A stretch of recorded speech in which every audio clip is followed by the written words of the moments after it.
Hi friend, আজকে আমি আপনাদের জন্য একটা নতুন ভিডিও নিয়ে এসেছি। সেটা হলো গরমকালের একটা খুব প্রসিদ্ধ খাবার এঁচোড়।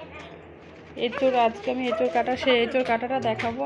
যদিও আমি দোকান থেকে কাটা দিয়ে এঁচোড়টা কাটার মাঝখান থেকে কাটার পরে যে সাদা দুধের মতো একটা আঠা অংশ আছে, সেই আঠালো অংশটা আমি কাগজ দিয়ে মুছে দিলাম এদিকে হাতে। তার আগে কিন্তু ভালো করে সর্ষের তেল বটিতে লাগিয়ে নিয়েছি। দেখুন আমার একটা বাটিতে সর্ষের তেল আর একটা বাটিতে হলুদ দিয়ে জল মিশিয়ে রেখেছি, যাতে ওর মধ্যে এঁচোড়গুলো ভিজিয়ে রাখলে কষ্টের ব্যাপারটা চলে যায়। দিয়ে এরপরে ভালো করে মোটা করে চোকলা করে ছুলে নিচ্ছি। ছিলে নেওয়ার পরে ওটাকে বেশ সবুজ অংশটা কেটে বাদ দিয়ে সাদা অংশটা রাখবো। বাজার থেকে যদি এই যে মাঝখানে আবার সামনে যে শীটটা আছে না, পেছন কাঁঠালে বোটার পর থেকে যে অংশটা, সেটাও কেটে ফেলে দিতে হবে। ওটা খাওয়া যাবে না, ওটা খেলে হজম সমস্যা হবে। এদিকে আমি পেছন থেকে একটা অংশ রেখেছি আর বিচিগুলো ভালো করে পরিষ্কার করে নিচ্ছি। বিচির পিছনে যেটা হলুদ অংশ আছে, সেই হলুদ অংশটাও পরিষ্কার করে নিব।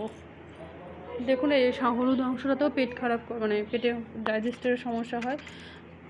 এই যে মাঝখান থেকে কেটে আমি বাদ দিয়ে দিচ্ছি। বাজার থেকে এঁচোড় আনা হয়, কিন্তু সেগুলো না পরিষ্কার করে দেয়, যদিও আমরা সেভাবে ওইভাবে খাইনি। তো দিয়ে আমি এইভাবে নিজের মতো করে কেটে নিই। এটা কাটার পরে দেখতেও অনেকটা সুন্দর লাগে, নিট অ্যান্ড ক্লিন লাগে পুরো। এই যে আমি সাদা অংশটা ফেলে বাদ দিচ্ছি দেখুন সবগুলো থেকে। আর বিচিগুলো যেগুলো একটু বড় থাকছে, সেগুলো আর মাঝখানে একটু কেটে নিচ্ছি, যাতে সিদ্ধ লবণ টবণ ঢুকে ভালোভাবে। এই যে সাদা অংশগুলো ফেলে দিচ্ছি, এই হলুদ অংশগুলো।